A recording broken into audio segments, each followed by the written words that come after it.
Bon matin. Ça c'est cassé. I'm learning French.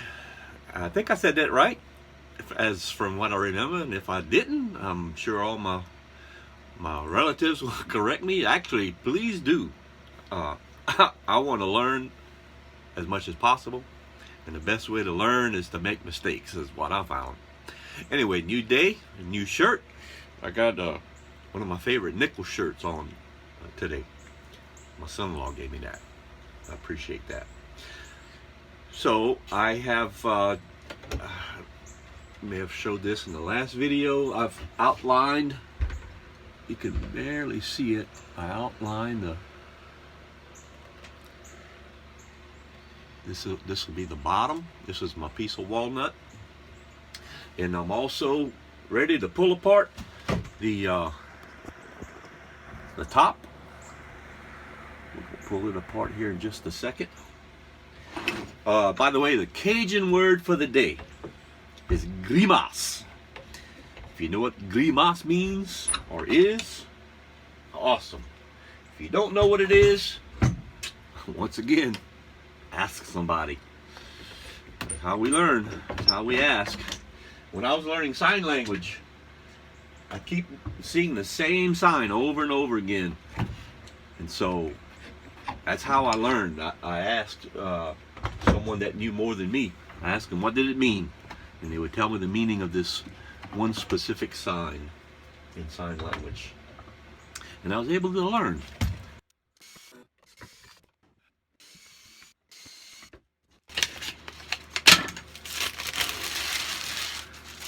Yeah.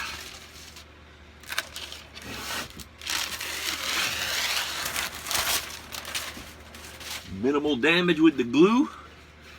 And if you look, it's nice and straight, nice and flat. That's why I put it on the board,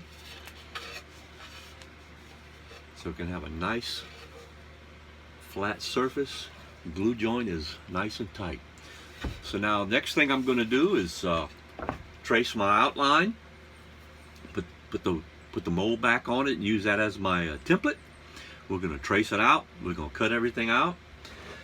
And here in just a little bit, we're going to start carving. I've got a couple of things to do before we can get that done, get the process started. And so just hang on. So I'm sitting here thinking about an earlier statement I made about learning French. And, you know, Cajun French is a dialect of its own, and it's a dying language. And I understand why it's dying. I understand that, you know, back in the early days, I've heard many stories that a lot of the old timers, the older people, they had to learn English to go to school, because all they were taught was French by their parents. I think that is so cool. But they had to learn English.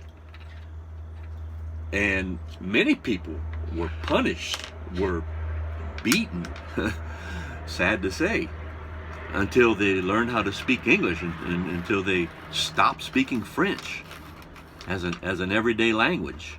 You know, French, that was the language of their heart. So I think it's sad. I think it's a travesty. But, you know, let's not let it die. Let's bring it back. Let's keep it alive. And so I'm doing my part. I feel like I want to do my part. There's a teacher out of Lafayette. He's actually from down the bay. I mentioned his name before. I'm gonna mention his name again. His name is Kirby Jambon. He teaches French. He teaches French to all ages. He has videos on YouTube. Look him up, Kirby Jambon. He has beginners French videos. And I have been learning so much from him. I remember so much as a child when I could hear my grandparents speak. I mean, I can hear him in my head right now. I can hear him talking in French. And a lot of the things everything he's teaching, I remember hearing the same phrases, the same words, and now it's starting to stick. So I say all of that to say this: I want to challenge my cousins. Help me learn French. Learn it with me. If you don't know it, if you don't know how to speak it fluently, we all know little bits and pieces. We all know little phrases. But could you carry on a conversation with your parents? Probably not. I know I can't, but I want to. And so I want to learn French. There's so many resources online nowadays for learning French. There's Cajun dictionaries, actual dictionaries, and so many videos. So there's no excuse for not learning it. And I'm gonna learn. Anyway, I'm gonna get off my little soapbox for a second. But anyway, I put a challenge out to my family, my non-speaking French family. If you don't know French, let's learn it. Let's learn it together. Oh yeah, I'll get back on my soapbox just for one more second. The thought occurred to me, with so much hate in this world today, so much racial prejudice. Did I say that right? Racial, yes, racial prejudice. And so back in the day when the kids were being punished for speaking French, if that's not a form of racial prejudice, I don't know what is. Anyway, I just think it's sad. I sure wish I could have learned as a child. I could have taught my child French, and she can teach her child French. But if that's not racial profiling, anyway, back off the soapbox. One more thing. Probably gonna open a big old can of worms with what I just said, but that's okay. My friends call me the can opener. You gotta love today's technology. You gotta love YouTube. Anyway, I've got the outline transformed. Transformed. I've got it drawn onto my mahogany. I'm gonna bring it over to the other shop, cut everything out, cut it smaller, trim it out a little bit, get it ready for carving. The fun part. Ça c'est bon.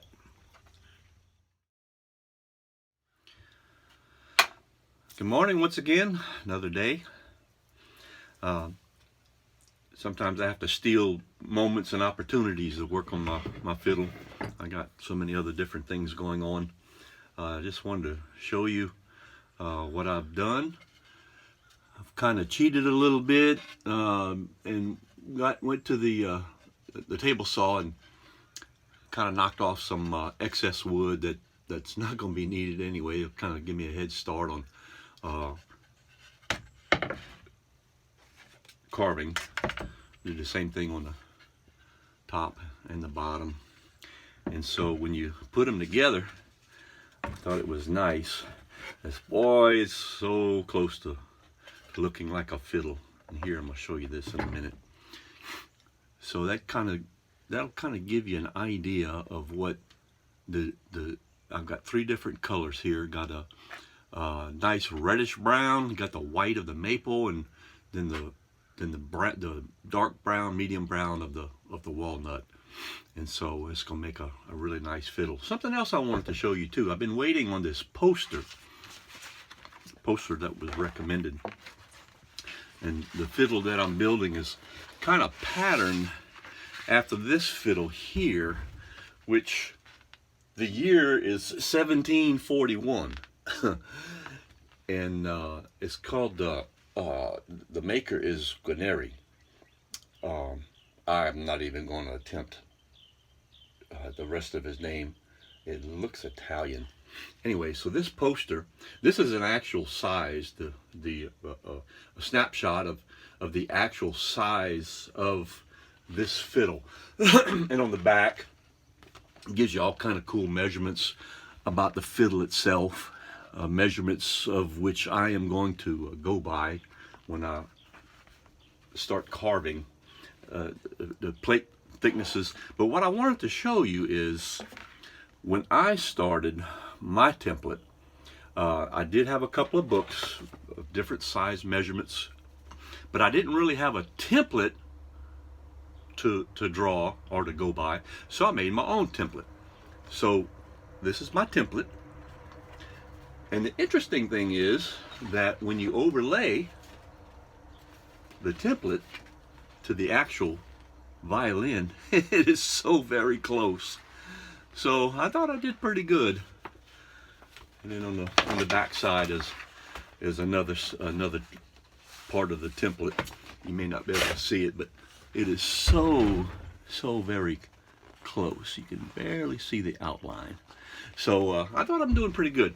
So this fiddle is, you know, I kind of drew it when I drew this template. I kind of just went by some of the measurements that was given me, and the radiuses I just kind of made them up myself, and we'll see how it turns out.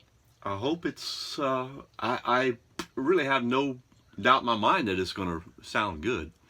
A lot of the sound of the violin is going to come from the plate tuning, which we will get into eventually. I know I keep talking about it, but we will get into that, and I'm looking so forward to it. And one other thing that I thought about, something very important that we cannot forget, is the word of the day. Now the word of the day, this comes from my daughter's dictionary, and it's a word you hear all the time, but I'm not even sure if I even know what it means. So does that not make me Cajun, or make me not being a Cajun?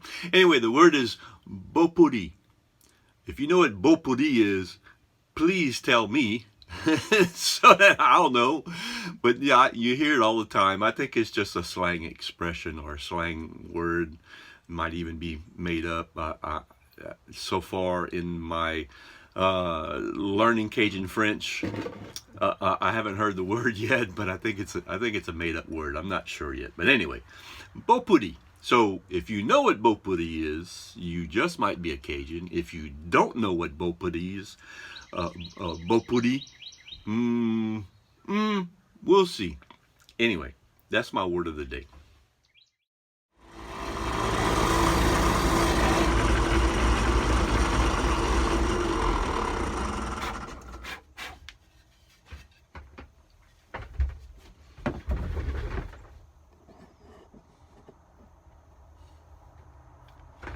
Okay, back again. I went and cut out on my jigsaw the profile, and so it's starting to look like a fiddle, a fiddling, a violin. Well, we're gonna call this a fiddle. And let me show you something. Let me pause. I'll get right back to you. Sorry for all the glare outside. I'm trying to make this to where you can see better. But I'm thinking about a story I want to tell you. In 2014, my wife and I took a trip to Europe.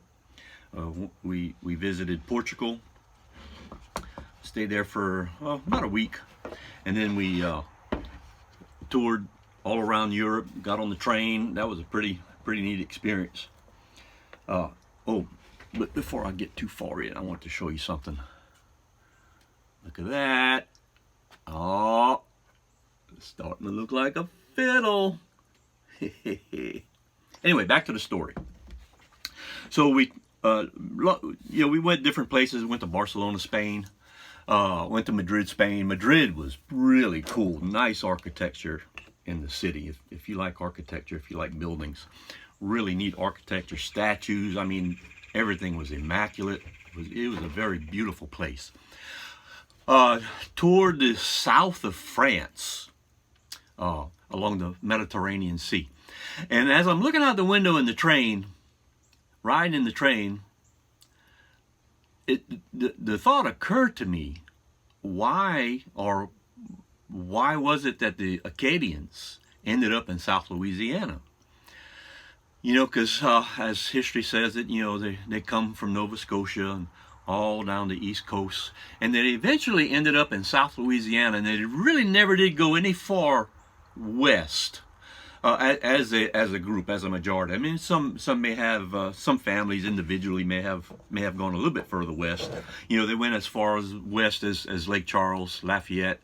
But you know, right about the Sabine Pass, it pretty much stopped.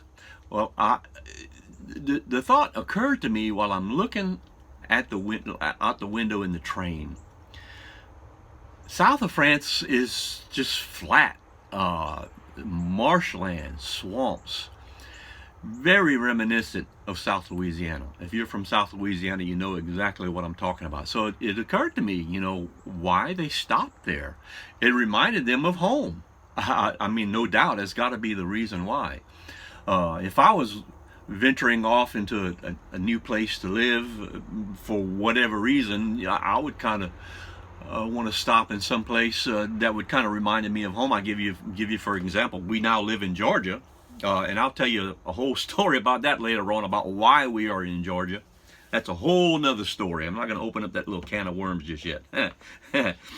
But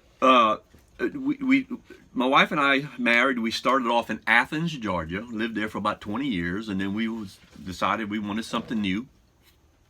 So, long story short, we went to Savannah. We moved to Savannah for a couple of 3 years.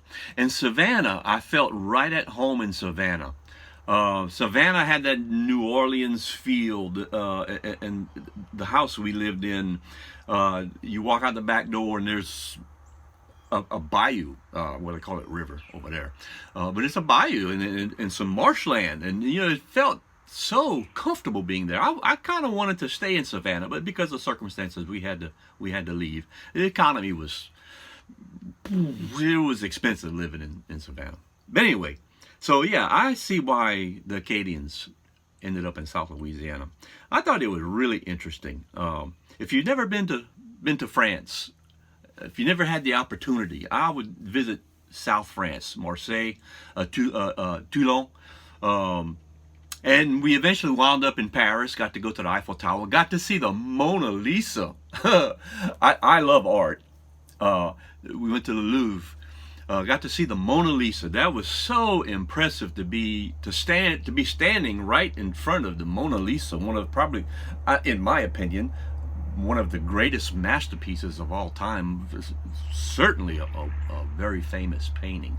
And you know, the Mona Lisa really isn't all that big. You would think it was a big picture, but it's probably no bigger than this, the size of this poster, maybe even just a smidget, a tad smaller. But yeah, that was impressive. The Mona Lisa, the Venus de Milo, another famous statue, and it was just so impressive to be around all of these great masterpieces of art. So anyway, that's my story of the day. If you get a chance to go to France, I would strongly encourage it. I got to go to the Triomphe de Lyon. I can't. the Triomphe, Arch de Triomphe, the Champs-Élysées. Got to do all that. That was interesting. So anyway, clicking out. Got to get some work done next door at the house. One more time just to get you excited. Oh man, look at that. That's going to be so pretty. I'm trying to decide what color neck. Either to go with a maple neck. I've got some walnut left over. Maybe a walnut neck. We'll see. I'll decide later on. Bye-bye.